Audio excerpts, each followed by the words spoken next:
આજે આપણે ધોરણ 9માં સ્વાધ્યાય 11.2 એનો દાખલા નંબર 2 છે શીખવાના છે।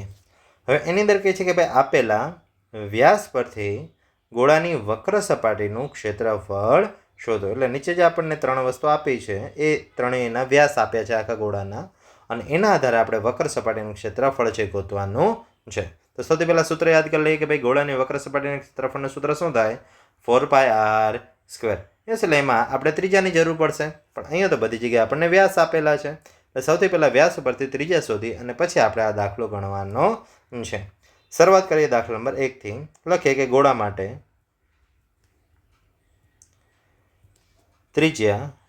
વ્યાસ ડી બરાબર 14 સેન્ટીમીટર અને તેથી ત્રિજ્યા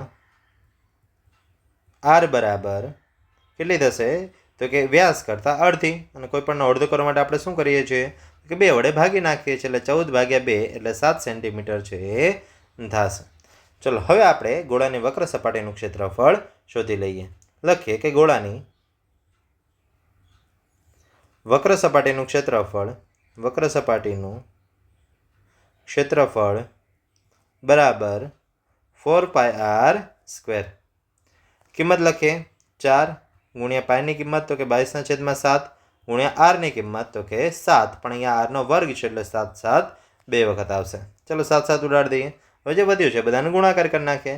4 ગુણ્યા 22 22 ચોક 88 ગુણ્યા 7 7 અને 88 સાથે ગુણાકાર કરીએ 7 8 56 વધી પડી 5 પાછું 7 8 56, કારણ કે બંને સાથે આપણે ક્રમમાં ગુણાકાર કરીએ એટલે અહીંયા બીજા સાથે ગુણાકાર કરશું એટલે 7 8 56 અને 56 અને પેલી જે વધી હતી 5 એટલે 56 અને 5 61। જો કોઈને ન ખ્યાલ આવે તો અહીંયા તમે નોર્મલી પણ ગુણાકાર કરી શકો છો। 7 8 56 વધી પડી 5, 7 8 56 અને 5 61। યસ, બંનેમાં જવાબ છે એ સરખા જ આવશે। ચલો એટલે અહીંયા આપણને જે જવાબ મળ્યો કેટલો મળ્યો તો કે એ 616 સેન્ટીમીટર સ્ક્વેર અહીંયા આપણને મળ્યો। એટલે છેલ્લે જવાબમાં આપણે લખી નાખીએ ભાઈ તેથી ગોળાની વક્ર સપાટીનું ક્ષેત્રફળ 616 સેન્ટીમીટર સ્ક્વેર મળે છે। ચલો હવે દાખલા નંબર 2 લઈ લઈએ। તો કે દાખલા નંબર 2 એની અંદર જોઈએ તો વ્યાસ આપણને કેટલો આપ્યો છે? તો એની અંદર વ્યાસ છે આપણને 21 સેન્ટીમીટર આપેલો છે। યસ, તો હવે એના માટે લખીએ કે ભાઈ ગોળા માટે વ્યાસ ડી બરાબર 21 સેન્ટીમીટર। ચલો હવે આપણે આગળના દાખલાની જેમ પાછી ત્રિજ્યા શોધી લઈએ। ત્રિજ્યા આર બરાબર 21/2। હવે જો અહીંયા ક્યાંય છેદ નથી ઉડતા એટલે આપણે ફરજિયાત ક્યાંય છેદ ઉડાડવાની જરૂર નથી, કારણ કે આગળ આપણે ગણતરીમાં સૂત્રમાં જ્યારે કિંમત મૂકશું ત્યારે કોઈક ને કોઈક જગ્યાએ છેદ છે ઉડી જવાના છે। અહીંયા 21/2 તમારે કરવો હોય તો કરી શકાય કે ભાઈ 10.5, પણ પછી એમાં પોઈન્ટવાળી સંખ્યા થઈ જાય, દાખલો નકામનો લાંબો થાય, એટલે આપણે દાખલોને લાંબો કરતા નથી। યસ, આપણે અહીંયા સિમ્પલ છે એ આની આ જ કિંમત રાખશું। ચલો હવે આગળ જોઈએ તો લખીએ કે ગોળાની વક્ર સપાટીનું ક્ષેત્રફળ બરાબર 4πr²। કિંમત લખીએ 4 એમના એમ, પાઈની કિંમત તો કે 22/7, આરનો વર્ગ મતલબ કે આરની કિંમત 2 વખત કેટલી છે તો કે 21/2 ગુણ્યા 21/2। ચલો છેદ ઉડાડીએ। 21 છે ત્યાં 7 ગુણ્યા 3 લખી શકાય, 7 13 21, 7 7 કાઢી નાખીએ। જે 4 છે ત્યાં 2 ગુણ્યા 2 લખાય, એટલે છેદના 2 અને અંશના 2 વખત 2 એ બંને કાઢી નાખીએ, એટલે હવે વધે કેટલા તો કે 22 ગુણ્યા 3 ગુણ્યા 21। ચલો 22 ગુણ્યા 3 કરી દઈએ, 22 તેરી 66 અને 66 ગુણ્યા 21 જે આવશે આપણો જવાબ, એટલે 21 ગુણ્યા 66 કરીએ। 6 એકા 6 પેલા 6 નો 0, 6 એકા 6 અને 6 દુ 12, પછી આની આ જ સંખ્યા આવશે, ખાલી પાછળ મીંડું નહીં મૂકવાનું। 6 6 ને 2 8, 2 અને 1 3 અને 1 ના 1 એમને એમ, એટલે અહીંયા 1386 સેન્ટીમીટર સ્ક્વેર એ આપણો જવાબ છે થયો। યસ, એટલે કે આવી રીતે ગોળાની વક્ર સપાટીનું ક્ષેત્રફળ છે એ આપણને 1386 સેન્ટીમીટર સ્ક્વેર મળે છે। એટલે લખી નાખીએ ભાઈ તેથી ગોળાની વક્ર સપાટીનું ક્ષેત્રફળ 1386 સેન્ટીમીટર સ્ક્વેર મળે છે। ચલો હવે છેલ્લો અને ત્રીજો દાખલો કરીએ। ત્રીજા દાખલામાં જોઈએ તો આપણને વ્યાસ કેટલો આપ્યો છે તો કે 3.5 મીટર આપ્યો છે। એટલે હવે એના માટે લખીએ કે દાખલા નંબર 3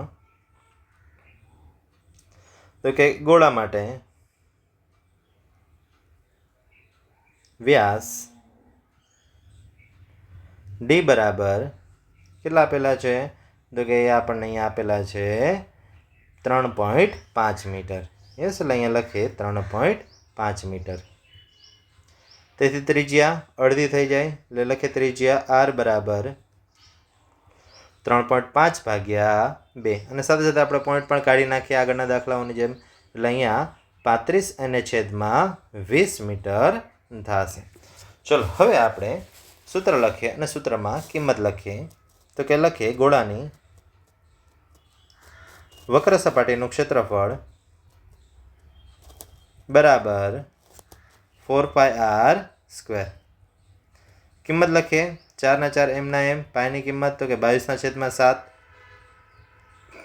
આરના વર્ગની કિંમત તો કે 35/20, પણ અહીંયા આરની કિંમત આપણે 2 વખત લખવાની થશે કારણ કે વર્ગ છે। ચલો હવે છેદ ઉડાડી દઈએ તો કે અહીંયા 35 છેદ ઉડે એટલે 7 પંચા 35, 7 જતા રહેશે। અહીંયા 20 છે તે 5 ગુણ્યા 4 લખાય એટલે અંશના 5 અને છેદના 5 જતા રહેશે, 4 પણ જતા રહેશે। હવે જે 20 છે ને એમાંથી આપણે 10 કરવા પ્રયત્ન કરીએ એટલે 22 છે ત્યાં 11 ગુણ્યા 2 અને 20 છે ત્યાં આપણે 10 ગુણ્યા 2 કરી નાખીએ, બંનેમાંથી 2 કાઢી નાખીએ। હવે અહીંયા જો કે આમ તો 5 વડે હજી છેદ ઉડે છે પણ પછી 2 વડે છેદ નહીં ઉડે એટલે આપણે ઉડાડતા નથી।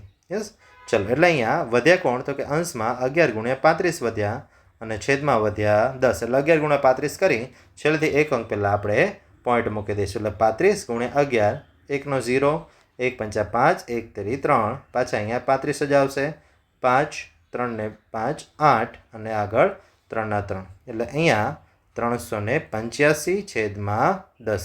હવે છેદમાં 10 કાઢવા હોય તો શું થશે તો કે છેલ્લેથી એક અંક પહેલાં પોઈન્ટ મૂકી દઈએ એટલે અહીંયા 38.5 મીટર સ્ક્વેર એ આપણને જવાબ મળ્યો। એટલે કે આખી જે ગોળો છે એની વક્ર સપાટીનું ક્ષેત્રફળ આપણને કેટલું મળ્યું 38.5 મીટર સ્ક્વેર। એટલે તેથી અહીંયા લખી નાખીએ ભાઈ તેથી ગોળાની